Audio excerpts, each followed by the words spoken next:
മഴവില്ല് എന്ന് പറയുന്നത് അവർക്ക് വേണ്ടി മാത്രമായിട്ടുള്ള സാധനമല്ല. പണ്ട് മഴവില്ലുണ്ടായിരുന്നത്. മഴവില്ല് നമുക്ക് കോമൺ ആയിട്ടുള്ള സാധനമാണ്. മഴവില്ല് എടുത്തിട്ട് വേറൊരാൾ ഇത് ഞങ്ങളുടെ മാത്രം എന്ന് പറയുമ്പോഴാണ് ആക്സെപ്റ്റ് ചെയ്യാൻ പറ്റാതെ. ഐഡന്റിഫൈ ആസ് എ വുമൺ, ഞാൻ സ്ത്രീ ആണെന്ന് പറഞ്ഞിട്ട് ആണുങ്ങൾക്ക് പെണ്ണുങ്ങളുടെ ബാത്റൂമിൽ കയറാം എന്നൊക്കെ പറയുമ്പോഴത്തേക്ക് നമ്മൾ ഗോവിന്ദചാമി അങ്ങനത്തെ ഒക്കെ ടൈപ്പ് ഓഫ് ആൾക്കാരുണ്ടല്ലോ, അവർ ഐഡന്റിഫൈ ആസ് എ വുമൺ എന്ന് പറഞ്ഞിട്ട് അതിനകത്ത് കയറി എന്തെങ്കിലും ചെയ്താൽ നമ്മളിപ്പോൾ നമ്മുടെ അമ്മയും പെങ്ങന്മാരൊക്കെ ആയിരിക്കും അതിനകത്തുള്ളത്. കള്ളഞ്ഞിന്റെ ചേട്ടൻ എനിക്ക് ഭയങ്കര ഇഷ്ടമാണ്. ആളെ എനിക്ക് ഭയങ്കര ഇഷ്ടമാണ്. ഞങ്ങൾ എപ്പോഴും പറയും നീയാളെ കൊണ്ട് എന്നൊക്കെ പറയും. ഞാൻ എപ്പോഴും പറയും. ജാസ്മിനെ ഞങ്ങൾ കണ്ട് ഞാൻ അവളോട് പറയും ചെയ്തു മിക്കവാറും നോമിനേഷൻ നീ അവളോട് ഞാൻ ഡയറക്റ്റ് പറഞ്ഞിട്ടുണ്ട്. ഞാൻ വന്നപ്പോൾ നിന്റെ ഗ്രാഫ് തന്നെ ഇങ്ങനെ പൊക്കോണ്ടിരിക്കുമായിരുന്നു എന്ന് പറഞ്ഞു. പക്ഷെ ലാസ്റ്റ് ഇവളുടെ നോമിനേഷൻസ് എല്ലാം ജയിച്ചു കഴിഞ്ഞപ്പോഴത്തേക്ക് ഞാൻ അവളോട് പറഞ്ഞു അപ്പോൾ മാറിയിട്ടുണ്ടാവും. ഞാൻ 27 ദിവസത്തിന്റെ കണക്കാണ് ഞാൻ പറഞ്ഞത്. അവരുടെ കോംബോ ആർക്കും ഇഷ്ടമല്ലായിരുന്നല്ലോ. ഉറപ്പായിട്ടും ഗബ്രിയും ജാസ്മിനും കോംബോ എനിക്ക് ഭയങ്കര ആൾക്കാരെല്ലാം വെറുപ്പോടെ കണ്ടുകൊണ്ടിരുന്ന സംഭവമാണ്. പക്ഷെ ഗബ്രി പോയി കഴിഞ്ഞപ്പോൾ അവൾ ഇൻഡിവിജ്വലായിട്ട് കളിച്ചപ്പോൾ ആൾക്കാർക്ക് ഇഷ്ടപ്പെട്ടിട്ടുണ്ടാവും. ശ്രീത്തും CBC, ഞാൻ എപ്പോഴും CBC ടീച്ചറായിരുന്നു അവൾ. അവൾ എല്ലാം ഇരുന്ന് എന്നെ കൊണ്ട് ഞാൻ വികാരം എന്തെങ്കിലുമൊക്കെ പറയുമ്പോൾ ചിലപ്പോൾ മടി പിടിച്ചിരുന്നാലും അവൾ വാ അഭിഷേക് ചെയ്യുമെന്ന് പറഞ്ഞിട്ട് എന്നെ അങ്ങനെ പിടിച്ചോണ്ട് പോകാറ്. ഗബ്രി തുടക്കം മുതലേ പുറത്ത് നിന്ന് കുറച്ചുകൂടി കളിച്ചിരുന്നെങ്കിൽ ആ ഒരു കോംബോ നിന്ന് മാറി അവൻ ഒരു ഇൻഡിവിജ്വൽ കളിച്ചിരുന്നെങ്കിൽ കുറച്ചുകൂടി അവൻ, ഞാൻ അത് അവിടെ വെച്ച് ഞാൻ പറഞ്ഞിട്ടുണ്ട്, അവൻ ടോപ്പ് 3 മിനിമം വരേണ്ട ഒരു വ്യക്തി. അർജുൻ ശ്രീതു കോംബോ ഭയങ്കര ഹിറ്റായിട്ടുള്ള സാധനം. പക്ഷെ ഉറപ്പായിട്ടും അവളുടെ അമ്മ അതല്ല ആയിരുന്നോ, ഒരു ലാംഗ്വേജ് ആയിരുന്നോ അത്? ഉറപ്പായിട്ടും എല്ലാവരും അങ്ങോട്ട് അത് ഉറപ്പ്. നീ നേരത്തെ കിടക്കുന്നു പറയുമ്പോൾ അതായത് മോള് ഇൻഡിവിജ്വലായിട്ട് കളിക്കുന്നതായിരിക്കും ഉദ്ദേശിച്ചത്. Nora sentiment strategy, victim card കളിക്കുക. വൈറ്റ് കാർഡ് എൻട്രിയിൽ കയറിയ ഒരാൾക്ക് ഗെയിം കണ്ടു എന്ന് പറയുന്ന ഒരു അഡ്വാൻറ്റേജ് ആണ്. നമുക്ക് എല്ലാവരും ക്യാരക്ടേഴ്സ് എന്താണെന്ന് മനസ്സിലാക്കാൻ പറ്റും. ക്യാരക്ടർ എന്താണ്, എന്ത് ടൈപ്പ് ഓഫ് ഗെയിമാണ് കളിക്കുന്നത് എന്നുള്ളതിനെ കുറിച്ച് നമുക്ക് നല്ല കൃത്യമായ ബോധമുണ്ടാവും. Harviora, the exclusive collection of adenium plants. ഇനി നിങ്ങളുടെ വീടിന്റെ അകത്തളങ്ങളിൽ ഹാർവിയോറ അഡീനിയം പ്ലാന്റ്സ് പുഷ്പിച്ചു നിൽക്കും. വെബ്സൈറ്റ് വഴി ഓർഡർ ചെയ്ത് കഴിഞ്ഞാൽ ഇന്ത്യയിൽ എവിടെയും ഫ്രഷ് ആയി ഞങ്ങൾ അഡീനിയം പ്ലാന്റ് നിങ്ങളുടെ വീട്ടിൽ എത്തിച്ചു തരും. കൂടുതൽ വിവരങ്ങൾക്കായി ഹാർവിയോറ വെബ്സൈറ്റ് സന്ദർശിക്കുക.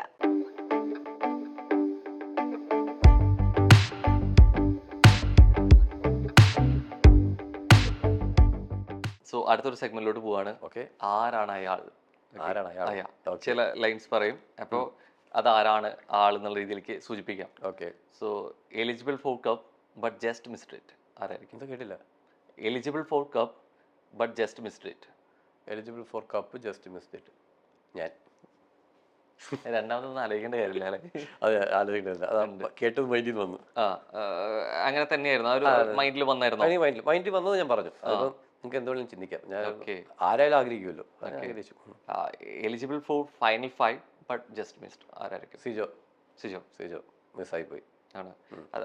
ഒരു സൗഹൃദം അതിലുണ്ടോ അതോ നല്ല പ്ലാനിങ് ചെയ്യുന്നുണ്ടായിരുന്നു. പക്ഷെ അത് എക്സിക്യൂഷനിൽ പാളിപ്പോയിട്ടുണ്ടായിരുന്നു. അപ്പൊ അതുകൊണ്ട് അത് എക്സിക്യൂട്ട് എല്ലാം അവൻ പ്ലാൻ ചെയ്ത് നോക്കി എക്സിക്യൂട്ട് ആയിരുന്നെങ്കിൽ അവൻ കയറി വന്നേനെ. Okay. Never eligible for top 5 but enrolled to top 5. ഞാൻ കയറി വന്നത് വെച്ചിട്ടായിരുന്നെങ്കിൽ ജാസ്മിനായിരുന്നു. ജാസ്മിനെ ഞങ്ങൾ കണ്ട് ഞാൻ അവളോട് പറയും ചെയ്തു മിക്കവാറും നോമിനേഷൻസ് നീ അവളോട് ഞാൻ ഡയറക്റ്റ് പറഞ്ഞിട്ടുണ്ട്. ഞാൻ വന്നപ്പോൾ നിന്റെ ഗ്രാഫ് തന്നെ ഇങ്ങനെ പൊക്കോണ്ടിരിക്കുമായിരുന്നു എന്ന് പറഞ്ഞു. പക്ഷെ ലാസ്റ്റ് ഇവളുടെ നോമിനേഷൻസ് എല്ലാം ജയിച്ചു കഴിഞ്ഞപ്പോഴത്തേക്ക് ഞാൻ അവളോട് പറഞ്ഞു അപ്പോൾ മാറിയിട്ടുണ്ടാവും. ഞാൻ 27 ദിവസത്തിന്റെ കണക്കാണ് ഞാൻ പറഞ്ഞത്. ഇപ്പം നിന്റെ ഗ്രാഫ് മാറിയിട്ടുണ്ടാവും. ഞാൻ അവളോട് മാറിയതിൽ എവിടേക്കും ഇൻഡിവിജ്വലായി കളിക്കുക അല്ലെങ്കിൽ ഗബ്രി പോയതൊക്കെ റീസൺ ആയി തോന്നുന്നുണ്ടോ? എനിക്ക് അല്ല, അവരുടെ കോംബോ ആർക്കും ഇഷ്ടമല്ലായിരുന്നല്ലോ. ഉറപ്പായിട്ടും ഗബ്രിയും ജാസ്മിനും കോംബോ എനിക്ക് ഭയങ്കര ആൾക്കാരെല്ലാം വെറുപ്പോടെ കണ്ടുകൊണ്ടിരുന്ന സംഭവമാണ്. പക്ഷെ ഗബ്രി പോയി കഴിഞ്ഞപ്പോൾ അവൾ ഇൻഡിവിജ്വലായിട്ട് കളിച്ചപ്പോൾ ആൾക്കാർക്ക് ഇഷ്ടപ്പെട്ടിട്ടുണ്ടാവും. Okay. Best captain in BB6.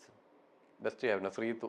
CBC, ഞാൻ എപ്പോഴും CBC ടീച്ചറായിരുന്നു അവൾ. അവൾ എല്ലാം ഇരുന്ന് എന്നെ കൊണ്ട് ഞാൻ വികാരം എന്തെങ്കിലുമൊക്കെ പറയുമ്പോൾ ചിലപ്പോൾ മടി പിടിച്ചിരുന്നാലും അവൾ വാ അഭിഷേക് ചെയ്യുമെന്ന് പറഞ്ഞിട്ട് എന്നെ അങ്ങനെ പിടിച്ചോണ്ട് പോകായിരുന്നു. ഓക്കെ. അപ്പം അത് ഒരു ക്യാപ്റ്റൻ എന്ന നിലയിൽ നല്ല സംഭവമായിരുന്നു. പക്ഷെ എനിക്കത് ഇറിറ്റേറ്റഡ് ആവും. നമ്മളിപ്പോൾ എന്തെങ്കിലും ഒന്ന് റെസ്റ്റ് എടുക്കാൻ വേണ്ടി ഇരിക്കുമ്പോഴായിരിക്കും അത് ചെയ്യും അഭിഷേക് ഇത് ചെയ്യും അഭിഷേക് എന്നൊക്കെ പറഞ്ഞ് എല്ലാവരുടെ അടുത്തും ഒന്ന് പറയും. പക്ഷെ എനിക്ക് ക്യാപ്റ്റൻ ചെയ്യേണ്ട കാര്യങ്ങളാണത്. നമ്മൾക്ക് ചിലപ്പോൾ ഇറിറ്റേറ്റഡ് ആണെങ്കിലും ക്യാപ്റ്റൻ്റെ കർത്തവ്യം അവൾ കറക്റ്റായിട്ട് ചെയ്തു. Okay. Captain and power room concept കാരണം പുറത്തായ ഒരു സ്ട്രോങ് കണ്ടസ്റ്റന്റ് ആണ് ഗബ്രി തുടക്കം മുതലേ പുറത്ത് നിന്ന് കുറച്ചുകൂടി കളിച്ചിരുന്നെങ്കിൽ ആ ഒരു കോംബോ നിന്ന് മാറി അവൻ ഒരു ഇൻഡിവിജ്വൽ കളിച്ചിരുന്നെങ്കിൽ കുറച്ചുകൂടി അവൻ, ഞാൻ അത് അവിടെ വെച്ച് ഞാൻ പറഞ്ഞിട്ടുണ്ട്, അവൻ ടോപ്പ് 3 മിനിമം വരേണ്ട ഒരു വ്യക്തിയാണ്. അപ്പോൾ അവൻ പക്ഷേ കൂടുതൽ സേവും ആയിപ്പോയി. ഈ മറ്റേ പവർ റൂം ഇരുന്നിരുന്ന് ഒരുപാട് സേവും ആയിപ്പോയി. അപ്പോൾ മൊത്തത്തിൽ അവനതൊരു പ്രശ്നമായിപ്പോയി. അവൻ വേറെ ലെവലിൽ വേറൊരു ഗെയിം പ്ലാൻ എന്തെങ്കിലും ഉണ്ടായിരുന്നെങ്കിൽ അവൻ സൂപ്പർ. അവൻ ടോപ്പ് പ്ലെയർ. അവൻ അവിടെ ഉള്ളതിൽ ഏറ്റവും one of the powerful contestant ആയിരുന്നു ഗബ്രി. വാക്കുകൊണ്ടാണെങ്കിലും മെന്റലി ആണെങ്കിലും ഫിസിക്കലി ആണെങ്കിലും എല്ലാം അവൻ പക്ക പവർഫുൾ പ്ലെയർ ആയിരുന്നു. ഓക്കെ. പക്ഷെ എവിടേക്കോ ഒരു എവിടെ നിർഭാഗ്യം ചെറിയ കാരണം അതായത് നമ്മുടെ ചിലപ്പോൾ ലൈഫിലെ ഒരു തീരുമാനമായിരിക്കും നമ്മുടെ ലൈഫിലെ മാറ്റങ്ങൾ മാറ്റം വരുന്നത് വരുത്തുന്നത്. എന്നുള്ളത്. അൻസിബ തിരിച്ച് ബിഗ് ബോസ് ഹൗസിൽ വന്ന സമയത്ത് ഇപ്പോൾ അർജുനായിട്ടുള്ള കുറേ ഇഷ്യൂസ് ഉണ്ട്. എവിടേക്കോ ഇത് അഭിഷേകമായിട്ടുള്ള രീതിയിലേക്ക് അത് എന്തെങ്കിലും വിഷയങ്ങൾ തെറ്റിദ്ധരിക്കപ്പെട്ടിട്ടുണ്ടോ? ഇല്ല, ഞാൻ വേറെ എന്തെങ്കിലും വിഷയം ഉണ്ടായെന്ന് എനിക്ക് അറിയത്തില്ല കേട്ടോ. ഞാൻ ഒന്നും ആകെ അവൾ എന്നോട് പറഞ്ഞത് മറ്റെന്തോ പാല് എന്തോ ഒരു വിഷയം പറഞ്ഞിട്ടുണ്ടായിരുന്നു. ആ. അത് മാത്രമേ എനിക്ക് അറിയത്തുള്ളൂ. അതിന്റെ അല്ലാതെ വേറെ എന്തെങ്കിലും വിഷയം ഉണ്ടായിരുന്നു. എവിടെയെങ്കിലും എത്തരത്തിലുള്ള വിഷയങ്ങൾ വരുന്ന രീതിയിലേക്ക് പുറത്തു വരുമ്പോൾ ഇത് മാറി വരുന്നു, അല്ലെങ്കിൽ എവിടേക്ക് ഇത് എഡിറ്റ് ചെയ്തിട്ട് പോകുന്നുണ്ട്, അങ്ങനെ തോന്നിയിട്ടുണ്ടോ? ഇത് ബിഗ് ബോസിൽ നിന്ന് അവര് നമ്മളെ സെലക്ട് ചെയ്തിട്ട് നമ്മൾ ഉറപ്പൊന്നും പറഞ്ഞിട്ടില്ല. നമ്മൾ പറയുന്ന എല്ലാ സാധനവും പുറത്തു വിടാന്നൊന്നും അവര് പറഞ്ഞിട്ടില്ല. അപ്പോൾ അവര് എന്തായാലും അവർക്ക് ഇഷ്ടം തോന്നുന്നത്, അവർക്കൊരു കംഫർട്ട്, അവർക്കൊരു മീൻസ് ബിസിനസ് ആവുന്നുള്ള തോന്നുന്നു, അവരെന്തായാലും അങ്ങനത്തെ സാധനങ്ങൾ അവർ പുറത്തു വിടാറുണ്ട്. ശരിക്കും അൻസിബ പറഞ്ഞ പോലെ പാൽ കുടിച്ച് ഉറങ്ങി പോകുന്നത് അത് അല്ല, എനിക്ക് ഓർമ്മയുണ്ട്. എന്താ എൻ്റെ ഓർമ്മയിലാണെങ്കിൽ ശ്രീതുവിന്റെ അമ്മയും കണ്ട് വന്നിട്ട് നേരത്തെ കിടക്കണം എന്ന് പറഞ്ഞിട്ടുണ്ടായിരുന്നു. അപ്പോൾ അൻസിബയോട് എനിക്ക് ഞാനും അൻസിബയും ഋഷി ആ സമയത്ത് ഫ്രണ്ട്സാണ്. നമ്മൾ എപ്പോഴും ആ പവർ റൂമിനകത്ത് ഇരുന്ന് എന്തെങ്കിലും സംസാരിച്ചുകൊണ്ടിരിക്കും. അപ്പോൾ എനിക്കൊന്ന് അവള് ഉറങ്ങാൻ കിട ഇങ്ങനെ ഉരുണ്ട് കിടക്കും ശ്രീതു. എന്നിട്ട് ഇവളിങ്ങനെ എഴുന്നേറ്റ് ഒക്കെ നോക്കുക. അപ്പം അൻസിബയോട് എന്തുവാ, അൻസിബ പറയും നീ പാല് കുടിച്ചാൽ മതി. എനിക്ക് ഓർമ്മയുണ്ട്. അപ്പൊ നേരത്തെ കിടന്ന് ഉറങ്ങുന്നത്. അപ്പൊ ഇത് പാലെടുക്കാൻ പോകും. അപ്പൊ ആ സമയത്ത് ഞാൻ ക്യാപ്റ്റനുമായിട്ടുണ്ട്. അപ്പൊ എന്നോട് ഒന്ന് ചോദിക്കും, അഭിഷേക് ഞാൻ പാല് കുടിച്ചോട്ടെ. കുടിച്ചോ. ഇത് എവിടേക്കും ഇതൊരു ഇൻഡയറക്റ്റ് ആയിട്ടെന്നുള്ള രീതിയിലേക്ക് കൊടുത്തത് കൂടിയാണോ? എന്തൊക്കെ ഒരു സൂചന കൊടുത്ത പോലെ തോന്നുന്നുണ്ടോ? അതായത് അവളുടെ അമ്മ പറഞ്ഞു മോളെ ഇൻഡിവിജ്വൽ ആയിട്ട് കളിക്കും. ഇപ്പൊ എന്തായാലും നമുക്ക് എല്ലാവർക്കും അറിയാം അർജുൻ ശ്രീതു കോംബോ ഭയങ്കര ഹിറ്റായിട്ടുള്ള സാധനം. പക്ഷെ ഉറപ്പായിട്ടും അവളുടെ അമ്മ അതല്ല കോഡ് ആയിരുന്നോ, ഒരു ലാംഗ്വേജ് ആയിരുന്നോ അത്? അത് ഉറപ്പായിട്ടും എല്ലാവരും അങ്ങോട്ട് അത് ഉറപ്പും നീ നേരത്തെ കിടക്കുന്നു പറയുമ്പോൾ അതായത് മോള് ഇൻഡിവിജ്വൽ ആയിട്ട് കളിക്കുന്നതായിരിക്കും ഉദ്ദേശിച്ചത്. നമുക്കറിയില്ല, നമുക്ക് കൂടുതലായിട്ട് അറിയില്ല, നമുക്ക് മനസ്സിലായത് അങ്ങനെ. അപ്പോൾ അത് മോള് നേരത്തെ കിടന്ന് ഉറങ്ങ്. അപ്പം അങ്ങനെ പറഞ്ഞപ്പോഴത്തേക്ക് അവൾ കിടന്ന് ഉറങ്ങാൻ പോയി. അപ്പോഴാണ് അൻസിബയോട് ചോദിക്കുന്നത്. എനിക്ക് വേണ്ട എൻ്റെ മുന്നേ ചോദിക്കാറ് ഞാൻ പാല് എന്താ ചെയ്യേണ്ടത് പറയുമ്പോൾ പാല് പോയി കുടിക്കും. അപ്പോൾ പാല് തിളപ്പിച്ചൊക്കെ കുടിച്ചിട്ട് വന്ന് കിടന്നുറങ്ങും. അപ്പോൾ അത് അപ്പം അത് വെച്ചിട്ട് എങ്ങാണ്ട് എന്തോ അർജുൻ എന്തോ പറയുകയോ അൻസിബ തിരിച്ചെന്തോ പറയുകയൊക്കെ ചെയ്തു. നീ ചിരിച്ചോണ്ട് നോമിനേഷനിൽ എന്നെ ഇട്ടിട്ട് ചിരിച്ചോണ്ട് വന്ന് നിന്നവനല്ലേ എന്നൊക്കെ പറഞ്ഞിട്ട് എന്തോ ഇഷ്യൂസ് ഒക്കെ ഉണ്ടായി. ഓക്കെ. ആൻഡ് കുറച്ച് പേരുകളുടെ പറഞ്ഞ് നമ്മൾ അത് മെല്ലെ വൈൻഡപ്പിലോട്ട് നീങ്ങുകയാണ്. സോ അഭിഷേക് പറയണം ഇനി പറയുന്ന ആളുകളുടെ ഒരു ഗെയിം സ്ട്രാറ്റജി എന്തായിരുന്നു എന്നുള്ളത് ഒരൊറ്റ വാക്കിൽ പറയണം. Okay. Yes. Nora sentiment strategy, victim victim card കളിക്കുക. ഓക്കെ. ഓക്കെ. സിജോ മാസ് അടിക്കുക. ജാസ്മിൻ ആദ്യം കോംബോ ആയിരുന്നു, പിന്നെ വേറെ വഴിയില്ലല്ലോ. പിന്നെ അവള് ഇൻഡിവിജ്വൽ ആയിട്ട് നിന്നു. അതിനിപ്പോ എന്താ പറയാ, അവളായിട്ട് നിൽക്കാൻ നോക്കി. ശ്രീതു കണ്ടതിൽ അവൾ ഇൻഡിവിജ്വൽ ആയിട്ട് നിൽക്കുന്നുണ്ട്. പക്ഷെ അതേ സമയത്ത് കോംബോ മാക്സിമം പിടിച്ചിട്ടുണ്ട്. കോംബോ വെച്ചാൽ അത് റിയൽ ഫ്രണ്ട്ഷിപ്പാണ്. ഇപ്പൊ ഞാനും പൂജ ഉണ്ടായിരുന്നെങ്കിൽ ഉറപ്പായിട്ടും ഞങ്ങൾ ആ ഫ്രണ്ട്ഷിപ്പിൽ അങ്ങനെ നിന്നേനെ. ഞാൻ എന്താ ഋഷി അൻസിബ അത് നമ്മൾ സത്യം പറഞ്ഞാൽ ആർക്ക് വേണമെങ്കിൽ പറയാം ഇത് കോംബോ അല്ലേന്ന് ചോദിക്കാം. അപ്പം ശ്രീതു അത് ഒരു ഇത്. പക്ഷെ അവള് ഗെയിംസ് ഒക്കെ വരുമ്പോൾ അവൾ ഇൻഡിവിജ്വൽ ആയിട്ട് സ്ട്രൈറ്റ് ആയിട്ട് കളിക്കാറുണ്ട്. ചിലതിപ്പോൾ നമ്മൾ ചിലപ്പോൾ ഐഡിയാസ് പറയും ഇനി അങ്ങനെ ചെയ്യുന്നത് കേൾക്കത്തില്ല. അവൾക്ക് എന്ത് ശരിയെന്ന് തോന്നുന്നു അവൾ കളിക്കുക. അപ്പൊ നല്ല സംഭവമാണ്. അർജുൻ അവനും ഇത് തന്നെ, ഇതേ ഇപ്പൊ ശ്രീതുവിന്റെ പറഞ്ഞ പോലെ തന്നെ. അവൻ ഗെയിംസ് വരുമ്പോൾ അവൻ അവൻ്റെതായ രീതിയിൽ നിൽക്കും. അല്ലാത്തപ്പോൾ അവര് ഫ്രണ്ട്ഷിപ്പ് ഒരു കോംബോ അത് നല്ല സാധ്യത നല്ല കോംബോ. അത് നല്ല ഹിറ്റായിരുന്നല്ലോ അത്. ജിൻഡോ കള്ളൻ ജിൻഡോ ചേട്ടൻ എനിക്ക് ഭയങ്കര ഇഷ്ടമാണ്. ആളെ എനിക്ക് ഭയങ്കര ഇഷ്ടമാണ്. ഞങ്ങൾ എപ്പോഴും പറയും നീ ആളെ കൊണ്ട് എന്നൊക്കെ പറയും. ഞാൻ എപ്പോഴും പറയും. പക്ഷെ പുള്ളി എന്താ പിടിച്ച സ്ട്രാറ്റജി എന്നല്ല, പക്ഷെ ഓരോ ആഴ്ച ഓരോ രീതിയാണ്. ഞങ്ങൾ കളിയാക്കും ഈ ആഴ്ച നന്മമരമായിരിക്കും അല്ലയോ, ചില ആഴ്ചകൾ പ്രാന്തന, ചില ആഴ്ച നർത്തകന, അഭിനേതാവ്, അങ്ങനെ. അപ്പൊ നമ്മൾ പറയും അപ്പൊ ഈ ആഴ്ച ഓരോ സമയത്ത് ഓരോ രൂപ. ഞങ്ങൾ പറയാം, പുള്ളിയോട് എപ്പോഴും പറയാറുണ്ട്. അപ്പൊ ഈ ആഴ്ച നിങ്ങൾ എന്തോ പിടിച്ചിരിക്കുന്നത്, ഈ ആഴ്ച നോക്കുമ്പോൾ ഭയങ്കര ഈ ആഴ്ച നന്മമരം എന്നൊക്കെ പറയും. അപ്പൊ അങ്ങനെ ഒരു ഈ ബിഗ് ബോസ് വൈൽഡ് കാർഡ് എൻട്രിയിൽ കണ്ടുപോയ ഒരാളാണ് അല്ലെ. പക്ഷെ തിരിച്ചു വരുമ്പോഴേക്കും ഇവിടെ കുറെ അധികം വിവാദങ്ങളും അല്ലെ പരാമർശങ്ങളും ഒക്കെ നടന്നുകൊണ്ടിരിക്കുന്നുണ്ട്. മെയിൻലി തുടങ്ങി വെച്ചത് അഭിഷേകിനൊപ്പം തന്നെ പോയ ഒരാളെ സിബിനെ കുറിച്ച് വരുന്ന ഒരു പരാമർശമായിരുന്നു, മെഡിസിനുമായ വിഷയം. പിന്നെ അത് ആ ചർച്ചാ വിഷയം മുൻ കണ്ടസ്റ്റന്റ് ആയിരുന്നിട്ടുള്ള മുൻ സീസണിൽ അഖിൽ മരാർ പറഞ്ഞ കാസ്റ്റിംഗ് കോച്ച് പോലുള്ള വിഷയങ്ങളിലേക്കും പണമിടപാടുകളിലേക്കും ഒക്കെ അത് മാറിയിട്ടുണ്ട്. ഇത്തരം വിവാദങ്ങളെ കൃത്യമായിട്ടൊരു ബോധ്യമുണ്ട്. എങ്ങനെ അതിനെ വളരെ കുറച്ച് മെഡിസിൻസ് എന്നൊക്കെ പറഞ്ഞാൽ നമുക്കിപ്പോൾ അവിടെ മെഡിക്കൽ റൂം ഉണ്ട്. നമുക്ക് എന്തെങ്കിലും പ്രശ്നം ഉണ്ടെങ്കിൽ അവർ പെയിൻ കില്ലേഴ്സ് ഇപ്പൊ അങ്ങനത്തെ എന്തെങ്കിലും തരാറുണ്ട്. നമുക്ക് മെഡിക്കൽ കാര്യങ്ങൾ കൂടുതൽ അറിയത്തില്ല. ഇപ്പൊ എനിക്ക് തരുന്ന മരുന്ന് കഴിക്കുക എന്നുള്ളതല്ലേ, അത് ഡോക്ടേഴ്സ് ആണ്. അവർ അവിടെ ഉള്ളത് ഡോക്ടേഴ്സ് ഒക്കെ തന്നെയാണ്. പക്ഷെ ബാക്കി എന്താണെന്ന് നമുക്ക് അറിയില്ല. ഞാൻ എന്താണ് അവർ ശരിക്കും എന്താണ് ഉദ്ദേശിക്കുന്നത്. ഇപ്പൊ എനിക്ക് കൈവേദന വന്നായിരുന്നു. അവിടെ ചെന്നപ്പോൾ അവർ ചോദിച്ചു ഭയങ്കര പെയിൻ ആണ്, ഞാൻ എന്നാൽ ഒരു ഇഞ്ചക്ഷൻ തരട്ടെ. ഞാൻ ഇഞ്ചക്ഷൻ വേണ്ട. അപ്പോൾ അവർ പറഞ്ഞു എന്നാൽ മെഡിസിൻസ് തരാം, ഞാൻ സഹിച്ചോളാം. കാരണം ഇഞ്ചക്ഷൻ എടുത്തപ്പോൾ ഇവരെല്ലാം പറയും പെയിൻ കില്ലർ കഴിഞ്ഞാൽ ഉറക്കം വരും. അപ്പോൾ എനിക്കാണെങ്കിൽ ഉറങ്ങാതിരിക്കാൻ പിന്നെ പറ്റത്തില്ല, തലവേദനയൊക്കെ എടുക്കും. അതുകൊണ്ട് ഞാൻ വിചാരിച്ചു എനിക്ക് മെഡിസിൻ മതി. അങ്ങനെ മെഡിസിനൊക്കെ കഴിച്ചു. അല്ലാതെ എനിക്കറിയില്ല നമ്മളിപ്പോൾ സിബിൻ ചേട്ടൻ അങ്ങനെ കൊടുത്തോ ഇല്ല, നമ്മൾ അതിനൊന്നും കാണുന്നില്ലല്ലോ, ഒന്നും കാണുന്നില്ല. ഇവർ പറയുന്നതിൽ സത്യം എങ്ങനെയാണെന്നൊന്നും നമുക്കറിയില്ല. അപ്പോൾ ഡോക്ടേഴ്സ് ഉണ്ട്, ഉറപ്പായിട്ട് അവർ ഡോക്ടേഴ്സ് ഉണ്ട്, ഡോക്ടേഴ്സ് മരുന്നുകൾ തരാറുണ്ട്, നമുക്കത് നമ്മുടെ റിക്വയർമെന്റ് അനുസരിച്ച് സാധനങ്ങൾ തരാറുണ്ട്. എനിക്ക് ഏറ്റവും കൂടുതൽ മരുന്നുകൾ കഴിക്കുന്നത് ജിൻഡോ ചേട്ടനാണ്. ജിൻഡോ ചേട്ടന് കുറേ കാര്യത്തിലും ഈ സിബിന് ഇത് വിഷയം പറഞ്ഞിരുന്നു. കാരണം അത് പൊതുപുറം കൊടുത്ത് എവിടെയൊക്കെ ആൾക്കാർ ക്ഷീണവും തളർച്ചയും ഉണ്ടായിരുന്നു എന്ന് വരെ പറഞ്ഞിരുന്നു. സാധാരണ പെയിൻ കില്ലേഴ്സ് കഴിക്കുമ്പോൾ നമുക്ക് ഉറക്കം വരും എന്നാണ് എനിക്ക് മനസ്സിലായത്. അങ്ങനെ അപ്പം ചിലർ പറയും പെയിൻ കില്ലർ റേഞ്ചിന് അങ്ങനെ ഉറക്കം വരും എന്നൊക്കെ പറയാറുണ്ട്. അപ്പൊ അങ്ങനത്തെ കാര്യങ്ങളൊക്കെ എന്തായാലും അവിടെ ഡോക്ടേഴ്സ് ഉണ്ട്, നമുക്ക് മെഡിസിൻസ് തരാറുണ്ട്. പക്ഷെ അത് എങ്ങനത്തെ ടൈപ്പ് മെഡിസിൻ അതൊന്നും നമുക്കല്ല, നമ്മൾ മെഡിക്കൽ ഒന്നും പഠിച്ചതല്ലോ. നമുക്ക് പോയിട്ട് നമ്മുടെ ഇത് പറയുമ്പോൾ അവർ മെഡിസിൻ തരും, അത് ഞാനൊന്നും മിണ്ടാതെ നമ്മൾ കഴിച്ചിട്ട് പോകും. ആൻഡ് ഫൈനലി വൈൽഡ് കാർഡ് എൻട്രിയിൽ കയറിയ ഒരാൾക്ക് ഗെയിം കണ്ടു എന്ന് പറയുന്ന ഒരു അഡ്വാൻറ്റേജ് ആണ്. പക്ഷെ അഭിഷേകയെ സംബന്ധിച്ചിടത്തോളം ആ കയറിയതിലെ ഒരു അഡ്വാൻറ്റേജും ഒരു ഡിസ്അഡ്വാൻറ്റേജും എന്താ പറയുക? അഡ്വാൻറ്റേജ് എന്ന് വെച്ചാൽ നമുക്ക് എല്ലാവരും ക്യാരക്ടേഴ്സ് എന്താണെന്ന് മനസ്സിലാക്കാൻ പറ്റും. അവർ ഇവിടെ നിന്നിട്ട് അവിടെ പോയി എന്ത് പറയുന്നു അങ്ങനത്തെ നമുക്ക് അതിനെ കുറിച്ചുള്ള ഒരു വീക്ഷണം, എല്ലാവരുടെയും ക്യാരക്ടർ എന്താണ്, എന്ത് ടൈപ്പ് ഓഫ് ഗെയിമാണ് കളിക്കുന്നത് എന്നുള്ളതിനെ കുറിച്ച് നമുക്ക് നല്ല കൃത്യമായ ബോധമുണ്ടാവും. പിന്നെ അപ്പം അത് നമുക്ക് യൂസ് ആവും. പിന്നെ ഇവർ പറഞ്ഞ കള്ളക്കഥകൾ, ഇതിനകത്ത് പല കള്ളക്കഥകളും വന്നിട്ടുണ്ടല്ലോ. ഇവർ ശരിക്കും അപ്പോൾ അതിന്റെ റിയാലിറ്റി എന്താണെന്ന് നമുക്ക് പുറത്ത് ഇങ്ങോട്ട് അറിയാം. അത് ആണ് ഒരു ഗുണം എന്ന് വെച്ചാൽ, ഗുണം അതാണ്. അപ്പോൾ നമുക്ക് അതിനനുസരിച്ച് ആൾക്കാരോട് നിൽക്കാം. അപ്പോൾ ഞാൻ കയറുമ്പോൾ ഋഷിയോട് ഞാൻ പറഞ്ഞ കാര്യം, നീ ഒരു പ്യുവർ സോളാണ്. എന്നിട്ട് അവന് ഫ്രണ്ട്ഷിപ്പ് കൂടാൻ നേരത്തെ ഞാൻ പറഞ്ഞൊരു കാര്യം, ഫ്രണ്ട്ഷിപ്പ് ആവാൻ നേരത്തെ ഞാൻ പറഞ്ഞു എനിക്ക് നിന്നെ വിശ്വാസമാണെന്ന് ഞാൻ പറഞ്ഞു. കാരണം എനിക്ക് അവൻ വിശ്വാസമാണ്, അൻസിബയാണെങ്കിലും എനിക്ക് വിശ്വാസമാണ്. അപ്പോൾ ഞാൻ അൻസിബയോട് പറഞ്ഞു നീ 20 മണിക്കൂർ കട്ടിലിരുന്ന് എന്താ പരദൂഷം പറയാം എന്നൊക്കെ പറഞ്ഞിട്ട് അവളെ ഞാൻ കളിയാക്കി, കയറിയപ്പോൾ ഞാൻ കളിയാക്കിയത് അതൊക്കെ. അപ്പോൾ എനിക്ക് അപ്പോൾ എല്ലാവരും ക്യാരക്ടർ എനിക്കറിയാം, എന്തൊക്കെ കള്ളക്കഥ പറഞ്ഞു. അതൊരു അഡ്വാൻറ്റേജ് ആണ്. നമുക്ക് അവിടെ പോയി നിൽക്കുമ്പോൾ ഏത് രീതിയിൽ, അപ്പോൾ നമുക്കറിയാം ജനങ്ങൾ ഇന്ന ആൾക്കാരെയാണ് കൂടുതൽ ഇഷ്ടപ്പെടുന്നത്, ഇന്ന ആൾക്കാരെയാണ് വെറുക്കുന്നത്, ഇന്ന കാരണങ്ങളാണെന്ന് നമുക്കറിയാം. അതാണ് ഒരു വൈൽഡ് കാർഡിന്റെ ഏറ്റവും വലിയ ഗുണം.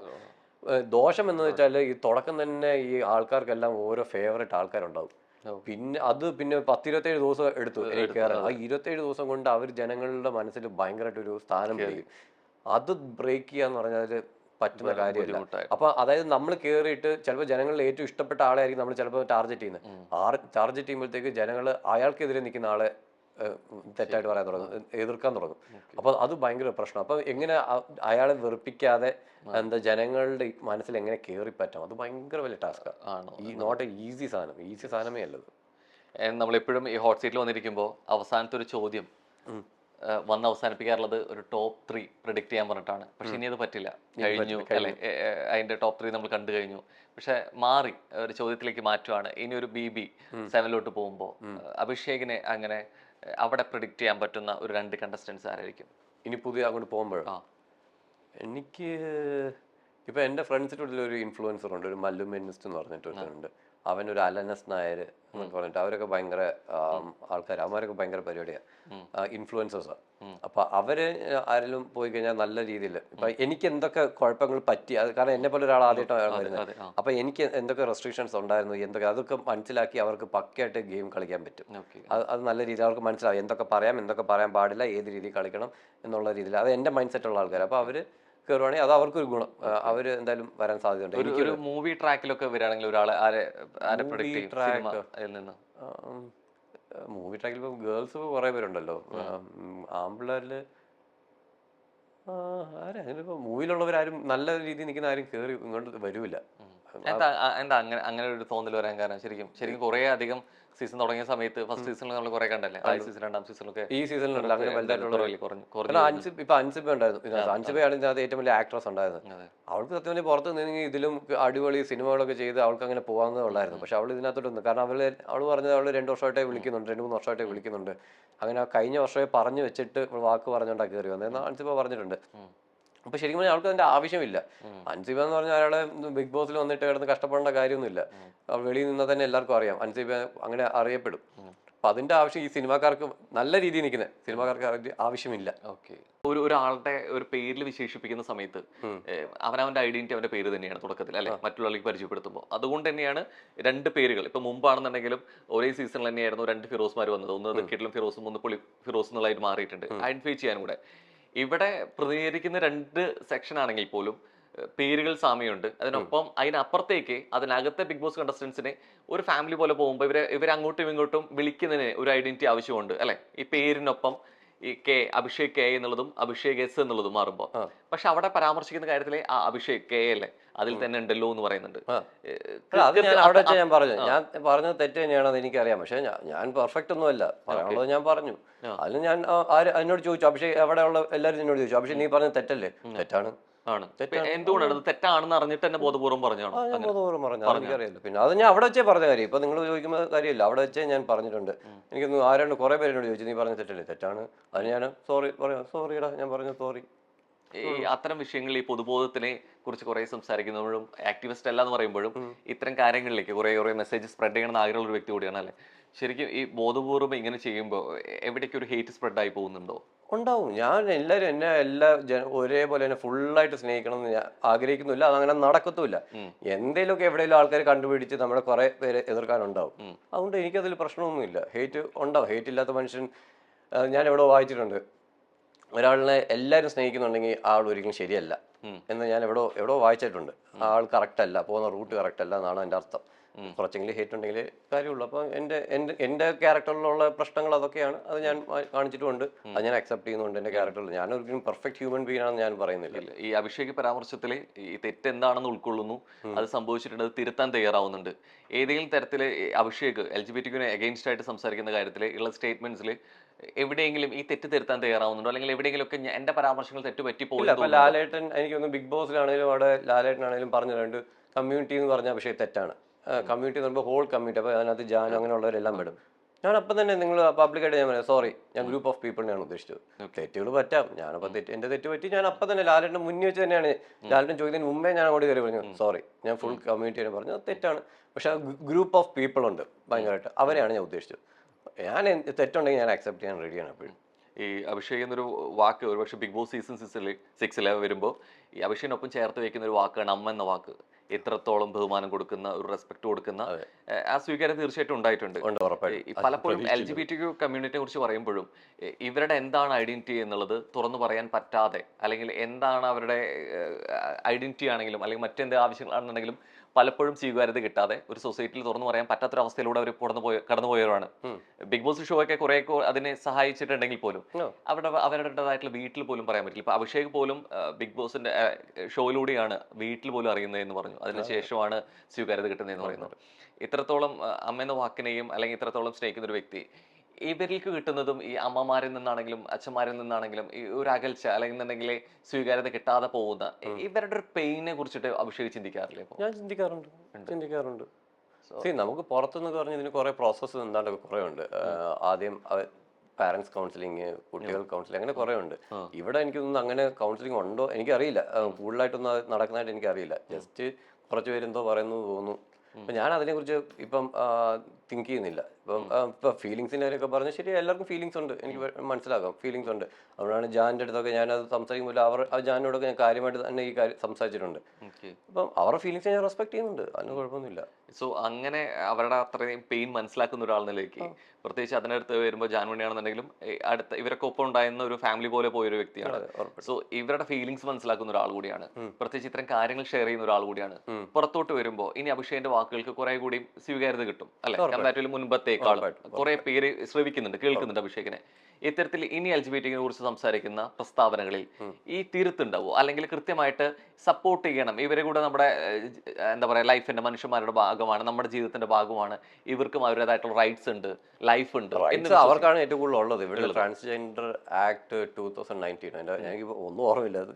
അങ്ങനത്തെ അതൊക്കെ അവർക്ക് ഭയങ്കര ഫേവറബിൾ ആയിട്ട്, ഇവിടുത്തെ നിയമങ്ങളും എല്ലാം ഫേവറബിൾ ആണ്. ഗവൺമെന്റ് ജോലി ആവട്ടെ, എഡ്യൂക്കേഷനിലാവട്ടെ, സീറ്റ്സ് എല്ലാം അവർക്ക് ഫേവറബിൾ ആയിട്ടുള്ളതാണ്. അപ്പൊ ഇനി നമ്മൾ ഇതിൽ കൂടുതൽ ഇപ്പം റൈറ്റ്സും അതിനേക്കാൾ അപ്പുറത്തേക്ക് ഇവർക്ക് ആവശ്യമെന്നുള്ളത് കൂടെ ചേർക്കുക, ഈ സ്വീകാര്യത കിട്ടാന്നുള്ളതല്ലേ, അത് കിട്ടുന്നുണ്ടെന്ന് തോന്നുന്നുണ്ടോ? അത് കറക്റ്റായിട്ട് ജീവിക്കുന്ന, സ്വന്തം കാര്യം, ഞാൻ ഇപ്പോൾ അവിടെ വെച്ചും പറയാം, സ്വന്തം കാര്യം നോക്കി ജീവിക്കുന്ന, അവർ പാർട്ട്ണറിനെ കണ്ടുപിടിച്ച് ജീവിക്കുന്ന, അവർ അവരുടേതായ ലൈഫിൽ കറക്റ്റായിട്ട് പോകുന്നുണ്ട്. അവർക്കൊരു കുഴപ്പമില്ല. അവർക്ക് അങ്ങനെ കൂടെ ചേർക്കാന്നല്ല, അവർ കൂടെ ചേർന്നാണ് പൊക്കോണ്ടിരിക്കുന്നത്. ബാക്കി കുറേ പേരും കൂടെ ചേർക്കും എന്ന് പറഞ്ഞിട്ട് കുറേ ചെയ്തു കൂട്ടുന്നൊക്കെയാണ് നമുക്ക് അക്സെപ്റ്റ് ചെയ്യാൻ പറ്റാത്തതുള്ളൂ. കൃത്യമായിട്ട് അഭിഷേകിന്റെ തന്നെ ഒരു സ്റ്റേറ്റ്മെന്റ് സ്റ്റോറി ഉണ്ട്. എഗെയിൻസ്റ്റ് ആയി നിൽക്കുന്ന എല്ലാ മഴവില്ലുകളും കാത്തിരുന്നോ, ഞാൻ തിരിച്ചു വരും എന്നുള്ള പ്രസ്താവന വരുന്നുണ്ട്. അതെന്റെ അക്കൗണ്ടൊക്കെ അടിച്ചു കളഞ്ഞു ലാസ്റ്റ് ഞാൻ ഷെയർ ചെയ്തതിന്റെ പേരിൽ. ഈ ഇത്രയും കാര്യങ്ങൾ ഷെയർ ചെയ്തതിന്റെ പേരിലാണ് കൂടിയാണ്. ഉറപ്പായിട്ടും ഈ പ്രയോഗങ്ങളിൽ വരുന്ന സമയത്ത് ഇത് എല്ലാവരും കൂടെ ബാധിക്കുന്നതെന്ന് തോന്നുന്നുണ്ടോ? മഴവില്ല് എന്ന് പറയുന്നത് അവർക്ക് വേണ്ടി മാത്രമായിട്ടുള്ള സാധനമല്ല. പണ്ട് മഴവില്ലുണ്ടായിരുന്നത്. മഴവില്ല് നമുക്ക് കോമൺ ആയിട്ടുള്ള സാധനമാണ്. മഴവില്ല് എടുത്തിട്ട് വേറൊരാൾ ഇത് ഞങ്ങളുടെ മാത്രം എന്ന് പറയുമ്പോഴാണ് ആക്സെപ്റ്റ് ചെയ്യാൻ പറ്റാത്തത്. അങ്ങനെയാണെങ്കിൽ ആണുങ്ങൾക്ക് എന്താ പറയാൻ പോകുന്നത്, പെണ്ണുങ്ങൾക്ക് എന്താ പറയുന്നത്? മഴവില്ലിന് മാത്രം വേറൊരു രീതി പോകുന്നത് അതൊന്നും എനിക്ക് ആക്സെപ്റ്റ് ചെയ്യാൻ പറ്റില്ല. എവിടേക്ക് ഈ സംസാരത്തിലെ രണ്ട് ജെൻഡർ ഉള്ളൂ എന്ന് പറയുമ്പോഴും ഈ ജെൻഡർ ഇക്വാലിറ്റിയിൽ കുറേയേറെ പ്രിവിലേജ് ആണുങ്ങളെ അപേക്ഷിച്ച് സ്ത്രീകൾക്ക് ഉണ്ട് എന്നുകൂടി ഒരു പക്ഷം കൂടി ഉണ്ട്. അതെനിക്കുണ്ട്. സ്ത്രീകൾക്കാണ് എപ്പോഴും സുരക്ഷിതമായിട്ടുള്ള കാര്യങ്ങൾ നടക്കുന്നത് എപ്പോഴും. അത് ശരിയാണ്. അത് ആരോട് വേണമെങ്കിലും ചോദിക്കാമല്ലോ. നമ്മുടെ നിയമങ്ങൾ എന്ന് പറയുമ്പോൾ ഒരു ജെൻഡർ ബയാസ്ഡ് ആയിട്ടുള്ളതാണ്. ഇപ്പൊ സ്ത്രീകൾക്കാണ് എപ്പോഴും അത് വേണം. സ്ത്രീകൾക്ക് പ്രൊട്ടക്ഷൻ വേണം. ചിലയിടത്ത് അവർക്കാണ് പ്രൊട്ടക്ഷൻ കൊടുക്കേണ്ടത്. അത് കറക്റ്റായിട്ട് കിട്ടുന്നുണ്ട്. പക്ഷെ എന്നാലും അവർക്ക് കുറച്ച് മുൻതൂക്കമുണ്ട്. പക്ഷെ അത് എനിക്കൊന്ന് അത് മുതലെടുക്കുന്ന കുറെ പേരുണ്ട്. സ്ത്രീകളിൽ തന്നെ കുറെ പേരുണ്ട്. എനിക്കൊന്ന് അതിനെതിരെ കുറെ വിങ്സ് ഒക്കെ ഉണ്ട്. നോർത്ത് ഇന്ത്യയിൽ വിങ്സ് ഉണ്ട്. ഇപ്പൊ നമ്മുടെ ഒരു ഫ്രണ്ട് ഉണ്ടായിരുന്നു, മല്ലു മെനിസ്റ്റ് എന്ന് പറഞ്ഞൊരു പയ്യനുണ്ടായിരുന്നു. അവനെന്തോ മറ്റേ ക്ലബ് ഹൗസിൽ എങ്ങാണ്ട് ഫെമിനിസത്തിനെതിരെ പറഞ്ഞതിന്റെ പേരിൽ അവന് 4 കേസ് അങ്ങോട്ട് വന്നു. Fake cases. അതിനകത്ത് അറ്റംപ്റ്റ് ടു റേപ്പ് വരെ അവന്റെ പേരിൽ വന്നു. ലാസ്റ്റ് അവന്റെ പേര് കേസ് നടക്കുമായിരുന്നു. അവന്റെ വൈഫ്, അതേസമയത്ത് അവന്റെ വൈഫ് പ്രഗ്നന്റ് ഒക്കെ ആയിരുന്നു. അപ്പൊ അവന്റെ മാനസികാവസ്ഥ ഓർക്കണം. അവൻ ഫെമിനിസം ഇങ്ങനെ നിങ്ങൾ ചെയ്യുന്നത് ശരിയല്ല എന്നുള്ള രീതി സംസാരിച്ചപ്പോൾ അവന് വന്ന പ്രശ്നങ്ങളാണ്. അപ്പോൾ ഞാൻ അപ്പോഴാണ് മനസ്സിലാക്കിയത് നോർത്ത് ഇന്ത്യയിൽ നിന്നൊക്കെ വലിയൊരു ഗ്രൂപ്പ് ഓഫ് പീപ്പിൾ ഇവനെ കോണ്ടാക്ട് ചെയ്യുകയൊക്കെ ചെയ്തു. സ്ത്രീകൾ തന്നെയാണ് വിളിക്കുന്നത്. സ്ത്രീകളുടെ നിയമങ്ങൾ മിസ്യൂസ് ചെയ്യുന്ന, സ്ത്രീകൾക്കെതിരെ പ്രവർത്തിക്കുന്ന സ്ത്രീകളുടെ ഒരു വലിയൊരു കൂട്ടായ്മയൊക്കെ ഭയങ്കരമായിട്ടുണ്ട്. ഞാൻ പിന്നെ എനിക്ക് പോകാൻ നിൽക്കുന്നതുകൊണ്ട് ഞാൻ ഇതൊന്നും പിന്നെ കൂടുതലായിട്ട് തലയിട്ടില്ല. പക്ഷെ അവനറിയാം, അവന് ഫുൾ ഡീറ്റെയിൽ. അവരെല്ലാം വിളിച്ചു, എന്തെങ്കിലും പ്രശ്നം ഉണ്ടെങ്കിൽ നമുക്ക് ഞങ്ങൾ സംസാരിക്കും, നമുക്ക് ഇടപെടാന്നൊക്കെ പറഞ്ഞിട്ട് അങ്ങനെയൊക്കെ സംസാരിക്കുന്നുണ്ട്. അപ്പൊ അവർ തന്നെ അവരുടെ കൂട്ടത്തിൽ നിന്ന് അവർ തന്നെ ആൾക്കാരുണ്ട്. സ്ത്രീകളുടെ കൂട്ടത്തിൽ സ്ത്രീകളുടെ തന്നെ വലിയൊരു കൂട്ടായ്മയും വലിയ എന്തോ NGO ഒക്കെ ഉണ്ടെന്ന് തോന്നുന്നു. വലിയ ഗ്രൂപ്പ് ഉണ്ട്. അവരെല്ലാം കോൺടാക്ട് ചെയ്തിട്ടുണ്ടായിരുന്നു ഇങ്ങനെ ഫേക്ക് കേസസ് കൊടുക്കുന്നതിനെതിരെ, സ്ത്രീകളുടെ നിയമങ്ങൾ സ്ത്രീകൾ തന്നെ മിസ്യൂസ് ചെയ്യുന്നതിനെതിരെ സ്ത്രീകളുടെ ഒരു കൂട്ടായ്മ, അങ്ങനെയൊക്കെ ഉണ്ട്. ഈ അഭിഷേകം തന്നെ പലപ്പോഴും ഈ ഡിജിറ്റൽ പ്ലാറ്റ്ഫോമിൽ സോഷ്യൽ മീഡിയയിൽ ബാഡ് കമന്റ്സ് വരുന്നു, അല്ലെങ്കിൽ ഓപ്പൺ ആയിട്ട് ചോദിക്കുന്ന പല രീതിയിലേക്കുള്ള അപ്രോച്ചുകളെ കുറിച്ചിട്ട് സ്ത്രീകൾ കൂടുതൽ സംസാരിക്കാറുണ്ട്, ഇവർ പോസ്റ്റ് ഇടാറുണ്ട്. ഇടക്കാലത്ത് അഭിഷേകം ഇട്ടിട്ടുണ്ട്, ഇത് ഞങ്ങൾക്ക് കൂടെ വരുന്നുണ്ട് അല്ലെ, അത്തരത്തിലുള്ള അപ്രോച്ചുകൾ വരുന്നുണ്ട്. എവിടെ ഞങ്ങൾക്കുള്ള ഈ പ്രിവിലേജും അല്ലെങ്കിൽ ഒരു പരാതി കൊടുത്തു കഴിഞ്ഞാൽ എത്രത്തോളം നടപടി ഉണ്ടാവും ഇതിനെതിരെ എന്ന് സംസാരിക്കാറുണ്ട് അല്ലെ. എവിടേക്കോ ഇത് അഭിഷേകം സ്പ്രെഡ് ചെയ്യാൻ ഉദ്ദേശിക്കുന്ന അല്ലെങ്കിൽ ഇതിന്റെ ഒരു വാദമായിട്ട് പറയാൻ ആഗ്രഹിക്കുന്ന കാര്യങ്ങൾ കൂടിയാണ്. ഇതൊക്കെ മനസ്സിലായിട്ടും എന്തുകൊണ്ട് ബിഗ് ബോസ് പോലെയുള്ള ഇത്രയും വലിയൊരു വേദിയും അവസരം കിട്ടിയിട്ട് ഇതിനെ കുറിച്ച് സംസാരിച്ചില്ല? എനിക്ക് വാർണിംഗ് തന്നിരിക്കുമല്ലേ. എനിക്ക് ഫസ്റ്റ് ഡേ പറഞ്ഞു, സെക്കൻഡ് ഡേ എനിക്ക് വാർണിംഗ് തന്നു. നിങ്ങൾ വിചാരിക്കുന്നല്ലേ എനിക്ക് ആ വാർണിംഗ് തന്നില്ലായിരുന്നെങ്കിൽ ഇഷ്ടം പോലെ കാര്യങ്ങൾ എനിക്ക് പറയാമായിരുന്നു. എന്തായിരുന്നു വാർണിംഗ് ബിഗ് ബോസിന്റെ സൈഡിൽ? വാർണിംഗ് സെക്കൻഡ് ഡേ കൺഫെഷൻ റൂമിൽ നിങ്ങൾ കണ്ടോണ്ട്, കൺഫെഷൻ റൂം ഇനി അടി ഉണ്ടാക്കാനല്ല വരുന്നത്, അങ്ങനെ ഇങ്ങനെ പറഞ്ഞു. അപ്പം ബാക്കിയുള്ളവരും എന്തോ എനിക്കപ്പോൾ മനസ്സിലായി. അത് കഴിഞ്ഞിട്ട് നമ്മുടെ ടാസ്ക് ലെറ്ററൊക്കെ വരുമ്പോൾ നിങ്ങൾ കമ്മ്യൂണിറ്റിയെ കുറിച്ചും രാഷ്ട്രീയത്തെ കുറിച്ചും ഒന്നും സംസാരിക്കാൻ പാടില്ല എന്ന് പറഞ്ഞ് ടാസ്ക് ലെറ്ററിൽ വരെ എഴുതി വരാൻ തുടങ്ങി. അപ്പൊ എനിക്ക് മനസ്സിലായി എന്തോ പ്രോബ്ലംസ് വെളിയിൽ. എനിക്കപ്പോൾ മനസ്സിലായി പുറത്തെന്തോ വലിയ ഇഷ്യൂ ഉണ്ടായിരുന്നു പറഞ്ഞു. അപ്പോഴാണ് ലാലേട്ടൻ വരുന്നത്. ലാലേട്ടൻ വന്ന് മഞ്ഞക്കാർഡും തരുന്നത്, യെല്ലോ കാർഡ് തന്നത്. യെല്ലോ കാർഡ് തന്നു കഴിഞ്ഞാൽ പിന്നെ അത് റിസ്ക് ആണ്. കാരണം ഞാൻ എന്നെ പോലെ ഒരാൾ അവിടെ നിൽക്കുക എന്നുള്ളതും എൻ്റെ ഒരു ആഗ്രഹവും കൂടിയാണ്. അപ്പം നമ്മൾ ഇനി ബുദ്ധിമോശം കാണിച്ച് ഇനിയും എന്തെങ്കിലും കാണിച്ചിട്ട് പുറത്താകണ്ട. ഇനി നെക്സ്റ്റ് റെഡ് കാർഡ് തന്നു കഴിഞ്ഞാൽ, നേരത്തെ അഭിഷേക് തന്നെ പറഞ്ഞു, നിൽക്കുന്ന ദിവസം അത് 5 ദിവസം ഒരാഴ്ച ഞാനായിട്ട് നിൽക്കുന്നു. ഇത്രയും ഭീഷണിയും വാർണിംഗ് വരുന്നപ്പോഴും ഞാനല്ലാതായി മാറാൻ എങ്ങനെ പ്രേരിപ്പിക്കുന്നത്? ഞാനായിട്ട് തന്നെയാണ് നിന്നത്. ഞാൻ പറഞ്ഞു ആ ഒരു സബ്ജക്റ്റിനെ കുറിച്ച് അവർ ബിഗ് ബോസ് എല്ലാം പറഞ്ഞിരുന്ന വാർണിംഗ് ഇതായിരുന്നു. ആ സബ്ജക്റ്റിനെ കുറിച്ച് നിങ്ങൾ കമ്മ്യൂണിറ്റിയെ കുറിച്ച് സംസാരിക്കുന്നത് പലവട്ടം എനിക്ക് അനൗൺസ്മെന്റും വന്നു. നമ്മൾ ഡിസ്കസ് ചെയ്യാൻ നേരത്തെ അഭിഷേക് കമ്മ്യൂണിറ്റിയെ കുറിച്ച് സംസാരിക്കാൻ പാടില്ല. ഓക്കെ, അപ്പൊ നമ്മൾ ആ ഒരു സബ്ജക്ട് മാറ്റുക, ബാക്കി എന്റെ ക്യാരക്ടർ കാണിക്കുക, അതായിരുന്നു. ഇപ്പൊ കമ്മ്യൂണിറ്റിയും അല്ല പൊളിറ്റിക്സും അല്ല, നേരത്തെ പറഞ്ഞത് ആരെയും വിഷയങ്ങളല്ല, റിലീജിയൻ ട്രാക്കിലുള്ള കാര്യമല്ല. എവിടേക്കും ഈ കിട്ടുന്ന പ്രിവിലേജ് ഇതിലും നടക്കുന്നുണ്ട് മുതലെടുപ്പുകൾ ഇല്ലേ? ഇപ്പൊ നിയമവ്യവസ്ഥയില് പുരുഷൻ സ്ത്രീ എന്നുള്ളതിന്റെ പ്രിവിലേജ് സ്ത്രീകൾക്ക് കിട്ടുമ്പോൾ അത്തരത്തിലുണ്ടാവുന്ന കുറെ കേസുകളെ കുറിച്ചിട്ട് നമ്മൾ സമകാലികമായിട്ട് കുറെ കേട്ടിട്ടുണ്ട്, വാർത്തകളാണെങ്കിലും ഒക്കെ. ഇതിനെ സംസാരിക്കുന്ന എവിടെയും ആരെയും മോശപ്പെടുത്തുന്ന കാര്യങ്ങളല്ല. സംസാരിക്കാൻ പറ്റത്തില്ല. ഇതിനെ കുറിച്ച് എവിടെയെങ്കിലും ശ്രമം നടത്തിയിരുന്നു സംസാരിക്കാൻ, അല്ലെങ്കിൽ പറയുന്നില്ല? ഞാനിപ്പം ചിലപ്പോൾ എനിക്ക് കറണ്ട് അഫയേഴ്സ്, അത് പോകുന്നവരെയുള്ള കറണ്ട് അഫയേഴ്സിനെ കുറിച്ച് ഞാൻ ഇപ്പം പത്രം വായിക്കുന്നത്, കറണ്ട് അഫയേഴ്സിനെ കുറിച്ച് അറിയായിരുന്നു. അപ്പൊ അതിനെ കുറിച്ചൊക്കെ സംസാരിക്കുമ്പോൾ ബിഗ് ബോസ് അനൗൺസ് ചെയ്യും ഇത് സംരക്ഷണ യോഗ്യമല്ല അഭിഷേക്. ഓക്കെ, അപ്പൊ നമുക്ക് അങ്ങനെ അവിടെ റെസ്ട്രിക്ഷൻസ് ഉണ്ട്, സംസാരിക്കുന്നതിന് റെസ്ട്രിക്ഷൻസ് ഉണ്ട്. റിലീജിയൻ ആണെങ്കിലും പൊളിറ്റിക്സ് ആണെങ്കിലും പിന്നെ നമ്മുടെ ഇപ്പൊ ഇതിന്റെ കമ്മ്യൂണിറ്റി കാര്യമാണെങ്കിലും അവിടെ റെസ്ട്രിക്ഷൻസ് ഉണ്ട്. ഇപ്പൊ ഞാൻ ചിലപ്പോൾ എന്തെങ്കിലുമൊക്കെ ഇപ്പൊ എനിക്കൊന്നും ഇപ്പൊ ലാസ്റ്റ് വന്നപ്പോൾ പോലും പൂജയും ഞാനൊക്കെ ഇരുന്നപ്പോൾ അവിടെ ഞങ്ങൾ അങ്ങോട്ട് കേട്ട് ഞാൻ ക്വസ്റ്റ്യൻസ് ചോദിക്കുന്നു, ATM ഫുൾ ഫോം പറ, RBI എന്ത് ചെയ്യുന്നു, ഡിജിറ്റൽ മണി എന്താണ് എന്നൊക്കെ ചുമ്മാ ഇങ്ങനെ ചോദ്യങ്ങളൊക്കെ ചോദിച്ചുകൊണ്ടിരിക്കുക. അപ്പൊ അത് ഞങ്ങൾ രണ്ടുപേരും അങ്ങോട്ട് കേട്ട് തമാശക്ക് രീതിയിൽ ഞാൻ ചോദിക്കുക, എന്താണെന്ന് അറിയാമോ, ഇപ്പൊ ഇന്ന രാജ്യങ്ങൾ ഇങ്ങനെ തന്നെ ചെയ്തു, എന്നൊക്കെ പറയുമ്പോഴത്തേക്ക് അനൗൺസ് ചെയ്തു, അഭിഷേക് ഇത് സംരക്ഷക യോഗ്യമല്ല ആണ്. ഈ ഈ ഇത്തരത്തില് ഈ എന്താ പറയാ കർശനമായിട്ടുള്ള നിയന്ത്രണങ്ങൾ, പരിമിതികൾ എല്ലാവർക്കും ബാധകമാണോ? LGBT റെപ്രസെന്റ് വരുന്ന അവർ സംസാരിക്കുമ്പോൾ അവർക്കുണ്ടോ ഈ ലിമിറ്റ്? അവർക്ക് ആദ്യമേ എനിക്കൊന്നും നേരത്തെ ഒന്നും ഈ ലിമിറ്റ്സ് ഇല്ലായിരുന്നു. ഇതിപ്പോ എനിക്ക് തോന്നുന്നു ഇവർക്ക് പോളിസീസ് ഉണ്ടല്ലോ, ഓരോ ചാനൽസിന് പോളിസീസ് ഉണ്ട്. അപ്പൊ ആ പോളിസീസിൽ ഇവർക്ക് എങ്ങനെ വലിയ ലോകം മൊത്തം അവർക്ക് സപ്പോർട്ടീവ് ആയിട്ടാണ് നിൽക്കുന്നത്. അപ്പൊ അവർക്ക് എഗനിസ്റ്റ് പറയുമ്പോൾ പ്രോബ്ലം ആവും. അപ്പൊ എനിക്ക് തോന്നുന്നു ഞാൻ അറിഞ്ഞത് ഇപ്പം ഞാൻ വിചാരിച്ചു ഇവൻ പറയുന്നതൊക്കെ വരുന്നുണ്ട്, ഞാൻ പറയുമ്പോഴുള്ള പ്രശ്നം എന്ന് വിചാരിച്ചു. പക്ഷെ ഞാൻ വീട്ടിൽ വന്നപ്പോഴും എന്നോട് പറഞ്ഞ അവനും പിന്നെ പറഞ്ഞതൊന്നും വന്നിട്ടില്ല. ഞങ്ങൾ പിന്നെ ഇടയ്ക്ക് ഡിസ്കഷൻ വന്നതൊന്നും അതിനകത്ത് വന്നിട്ടില്ല.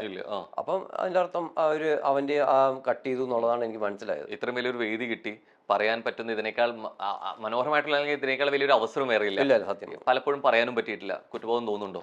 ഇല്ല അതൊന്നുമില്ല. അവർക്ക് അവരുടേതായ കുറ്റപ്പെടുത്തി. നമുക്കിപ്പോൾ സോഷ്യൽ മീഡിയ ഇങ്ങനെ നിരന്ന് നടക്കില്ല. നമുക്കിപ്പം പറയാനുള്ളത് എവിടെയാണെങ്കിലും പറയാം. നമ്മൾ ഇപ്പം എനിക്ക് ബിഗ് ബോസിൽ വന്നിട്ട് പറഞ്ഞാലേ നടക്കത്തുള്ളൂ എന്നൊന്നുമില്ലല്ലോ. പുറത്ത് ഇപ്പോഴും ഡിസ്കഷൻസും കാര്യങ്ങളും ഭയങ്കര വിപുലമായിട്ട് നടക്കുന്നുണ്ടല്ലോ. അപ്പം നമ്മൾക്കിപ്പോൾ അത് വേണമെന്നില്ല. അവിടെ പോയപ്പോൾ നമ്മൾ യൂസ് ചെയ്യാൻ നോക്കി, അപ്പം അവർ റെസ്ട്രിക്ട് ചെയ്തു, അവർക്ക് പോളിസി പ്രശ്നം എന്ന് പറഞ്ഞാൽ അത് നമ്മൾ മനസ്സിലാക്കണം. കാരണം അതുപോലൊരു വേദി നമുക്ക് തരുമ്പോൾ നമ്മൾ ആ വേദിയെ റെസ്പെക്ട് ചെയ്യുക എന്നുള്ളതാണ്.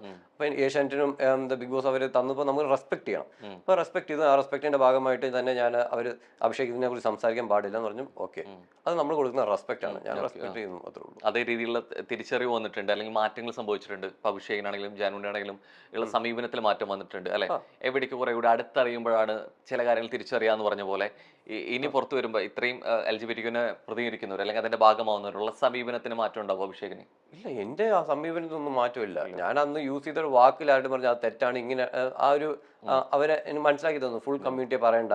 അപ്പൊ ജാൻമണിയൊക്കെ അതിനകത്തുള്ളത്. അപ്പൊ ജാൻമണി തന്നെ എന്നോട് അവിടെ വെച്ച് പറഞ്ഞിട്ടുണ്ട്, ഞാനും എല്ലാവരും സപ്പോർട്ട് ചെയ്യുന്നില്ല, ഇതിനകത്ത് കുറെ പ്രശ്നങ്ങളുണ്ട് എന്ന് ജാൻമണി തന്നെ പറഞ്ഞിട്ടുണ്ട്. അപ്പൊ ഞാൻ വിചാരിച്ചു ശരി, അപ്പൊ നമ്മൾ അങ്ങനെ ഒരു തിങ്കിങ് ഉള്ള ഒരാളെ നമ്മൾ എതിർക്കാൻ പാടില്ല. അവർ നല്ല തിങ്കിങ്ങിൽ പോകുന്ന ഓക്കെ, അതിനെ ഞാൻ റെസ്പെക്ട് ചെയ്യുന്നു. അപ്പൊ ഹോൾ കമ്മ്യൂണിറ്റി അല്ല, ഗ്രൂപ്പ് ഓഫ് പീപ്പിൾ. അപ്പൊ ഓക്കെ, അത് ഞാൻ അക്സെപ്റ്റ് ചെയ്യുന്നു. ഗ്രൂപ്പ് ഓഫ് പീപ്പിൾ ഒരുപാടുണ്ട്, ആ ഗ്രൂപ്പ് ഓഫ് പീപ്പിൾ ആണ് ഇങ്ങനെ ചെയ്യുന്നത്. ഞാൻ അത് അക്സെപ്റ്റ് ചെയ്തു. ഞാൻ മുന്നേ വെച്ച് തന്നെ പറഞ്ഞു, സാർ കമ്മ്യൂണിറ്റി അല്ല, ഗ്രൂപ്പ് ഓഫ് പീപ്പിൾ ആണ്, സോറി എന്ന് പറഞ്ഞു. അതിനപ്പുറത്തെ വശത്തേക്ക് ഷോനെ കുറിച്ച് അല്ലാതെ എനിക്ക് എന്റെ നേരത്തെ ഞാൻ പോകുന്നതിന് മുമ്പുള്ള അതേ അഭിപ്രായം തന്നെയാണ് ഇപ്പോഴും എനിക്ക് ഉള്ളത്.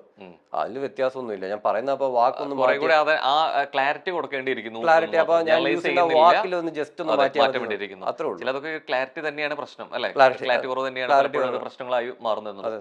ഞാൻ അതിൽ പ്രത്യേകം പറഞ്ഞു, സ്ത്രീകളെയും കുട്ടികളെയും ടാർഗറ്റ് ചെയ്യുന്ന ആൾക്കാർക്കാണ് ഞാൻ എതിര്. സ്വന്തം കാര്യം ഞാൻ ഫസ്റ്റ് ഡേ തന്നെ പറഞ്ഞു, സ്വന്തം കാര്യം നോക്കി സ്ത്രീകളെയും കുട്ടികളെയും ടാർഗറ്റ് ചെയ്യണമെന്നുള്ള രീതിയിൽ പറയുന്നു. ഇത് ഏത് രീതിയിലാണ് ഉദ്ദേശിക്കുന്നത് ശരിക്കും? എങ്ങനെ നമ്മളിപ്പോ ഇവിടെ തന്നെ കുറെ കാണാറുണ്ട്, സ്കൂളിലും കോളേജിലൊക്കെ പോയിട്ട് ഭയങ്കരമായിട്ട് ഇവര് പ്രൊമോട്ട് ചെയ്യാൻ നോക്കുന്നത് ഈ ഒരു കാര്യത്തെ. അപ്പം പിന്നെ നമ്മള് സ്ത്രീകൾ എന്ന് പറഞ്ഞാൽ ഇപ്പൊ ഞാൻ അമേരിക്കയിലും ഇവിടെ കൂടുതൽ നടക്കുന്ന ഒരു കാര്യമാണ്. സ്കൂളുകളിലൊക്കെ കുട്ടികളുടെ ബാത്റൂമിൽ കയറി പുരുഷന്മാർ കയറുന്നു. ഇത്ര ട്രാൻസ്ഫോമേഴ്സ് വുമൺ എന്ന് പറഞ്ഞിട്ട് ഐഡന്റിഫൈ ആസ് എ വുമൺ എന്ന് പറഞ്ഞു കഴിഞ്ഞാൽ സ്ത്രീകളുടെ ബാത്റൂമുകളിൽ കയറാം. അപ്പൊ പലരും ഇഷ്ടംപോലെ കേസസ് ഉണ്ട്. സ്കൂളിലൊക്കെ പീഡനം നടക്കുന്നതും ഈ ബാത്റൂമിനകത്ത് പീഡനം നടക്കുന്നതും അങ്ങനെയൊക്കെ കുറെ കേസസ് ഉണ്ട്, നമുക്കറിയാം. ഇപ്പൊ എന്റെ ഒരു കൂട്ടുകാരൻ അമേരിക്കയിലുണ്ട്, അവരും പറഞ്ഞു ഇതൊക്കെ അവിടെ നടക്കുന്നുണ്ട്, അത് ഒതുക്കും ഭയങ്കരമായിട്ട്. അപ്പം അങ്ങനെയൊക്കെ വരുമ്പോഴത്തേക്കും നമ്മള് അതിനി അത് നമ്മളിവിടെ ഇനി ഇങ്ങനെ കൊണ്ടുവരാം. ഇവിടെ ഇത് തന്നെയല്ലേ നടക്കുന്നത്, transformers A woman, identify as A woman. അപ്പൊ ഞങ്ങൾക്കും കയറാൻ പറ്റണം. അങ്ങനെയൊക്കെ വരുമ്പോഴത്തേക്ക് അത് മൊത്തത്തിൽ നമുക്ക് അക്സെപ്റ്റ് ചെയ്യാൻ പറ്റത്തില്ല. അപ്പം അവർക്കും സ്പേസ് വേണം. ഇവരിപ്പോ ഞാനന്ന് എന്നോട് ഒരു ട്രാൻസ്ജെൻഡർ വിളിച്ചിട്ട് ഭയങ്കരമായിട്ട് പ്രശ്നം ഉണ്ടാക്കി.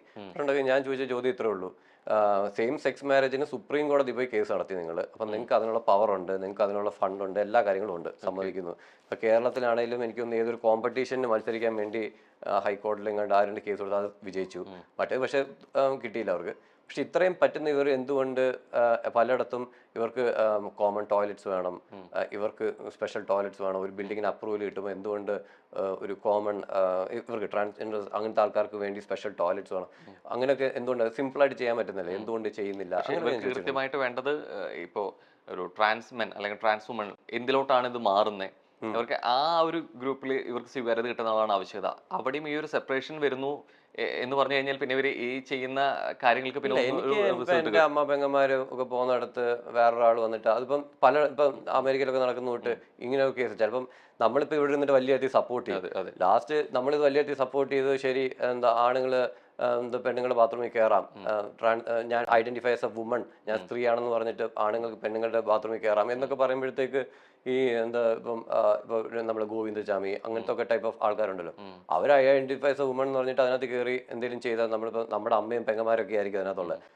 ഇപ്പോൾ നമ്മൾ ഇവിടെ നിന്ന് വലിയ പുരോഗമനമൊക്കെ പറഞ്ഞിട്ട് പോകും, പക്ഷേ ഇറങ്ങി കഴിയുമ്പോൾ ഏതെങ്കിലും പാവം പിടിച്ചവൻ്റെ വീട്ടിൽ അമ്മയും പെങ്ങളൊക്കെ ആയിരിക്കും പോയി പെടുന്നത്. അപ്പോൾ നമ്മൾ അങ്ങനെ ഒരു അവസരം നമ്മൾ എന്തിന് നമ്മളെ സപ്പോർട്ട് ചെയ്ത് കയറ്റി വേണം എന്നുള്ളതാണ് എൻ്റെ കാര്യം. ഈ എവിടേക്കോ ഇത് ഒരു ക്യാമ്പയിൻ്റെ ഭാഗമാകുമ്പോൾ ഈ ആളുകൾ ഇത് അങ്ങനെ അല്ലെങ്കിൽ പോലും ഇൻഫ്ലുവൻസ്ഡ് ആവുന്നുണ്ടെന്ന് തോന്നുന്നുണ്ടോ? അങ്ങനെ ശരിക്കും സംഭവിക്കില്ല. ഒരു ഹോമോസെക്ഷൽ ആവണമെന്നുണ്ടെങ്കിൽ അത് ആ വ്യത്യാസം ശരിക്കും ഒരാളുടെ വാക്കുകളിലോ പ്രവർത്തികളോ അങ്ങനെയല്ലല്ലോ ശരിക്കും. ഹോമോസെക്ഷൽ ആവാന്ന് പറഞ്ഞാൽ അവരുടെ ലൈഫ് കണ്ടുപിടിച്ച് അവരുടേതായ പാർട്ട്ണറിനെ കണ്ടുപിടിച്ച് അവർ ജീവിച്ചു ആർക്കും അതിന് കുറ്റപ്പെടുത്താൻ പറ്റില്ല. ഒരിക്കലും കുറ്റപ്പെടുത്താം. അവരുടെ ലൈഫ് കണ്ടുപിടിച്ച് അത് ഞാൻ ഫസ്റ്റ് ഡേ ബിഗ് ബോസിൽ പറഞ്ഞ കാര്യം. വൈകുന്നേരം എല്ലാവരും എഴുതിയിട്ട് ഞാൻ പറഞ്ഞ കാര്യം തന്നെയാണിത്. അവരുടെ ലൈഫിൽ അവരൊരു പാർട്ട്ണറിനെയും കണ്ടുപിടിച്ച് അവരും ജോലി ചെയ്ത് അവർ സന്തോഷമായി ജീവിച്ചു വന്നതിന് എനിക്ക് ഒരു പ്രശ്നവുമില്ല. എനിക്ക് സ്ത്രീകളെയും കുട്ടികളെയും നിങ്ങൾക്കറിയാം അമ്മ സെന്റിമെന്റ്സ് ഒക്കെ ഉണ്ട്. അപ്പോൾ അങ്ങനെയൊക്കെ വരുമ്പോഴാണ് ഞാൻ ഇതിനെ എതിർക്കുന്നത്. അപ്പോൾ നമ്മൾ ശരിക്കും പറഞ്ഞാൽ ഒരു ബ്രോഡ് വേ മാക്രോ ആസ്പെക്റ്റിൽ നോക്കുമ്പോൾ നമുക്ക് പലയിടത്തും നടക്കുന്ന എന്തൊക്കെയാണെന്ന് നമുക്ക് ശ്രദ്ധിക്കാൻ പറ്റും. നമ്മളിവിടെ ചെറിയ രീതിയിൽ 1-2 പേരുടെ കേസ് എടുത്ത് നോക്കുമ്പോൾ മാക്രോ ആസ്പെക്റ്റിൽ നമ്മൾ ഒന്ന് ശ്രദ്ധിച്ചു കഴിഞ്ഞാൽ നമുക്ക് മനസ്സിലായത് വേറെ ഒരു രീതിയിൽ പോകുന്നുണ്ട്. അപ്പോൾ നമ്മൾ അതിനെ ഒന്ന് എതിർക്കാന്നുള്ള നമ്മൾ ബാക്കിയുള്ളവർക്ക് ഒരു ബോധവൽക്കരണ രീതിയിൽ എല്ലാവരും മനസ്സിലാക്കണം എന്താണെന്നുള്ളത്. അത്രേ ഉള്ളൂ ഞാൻ ചിന്തിക്കുന്നത്.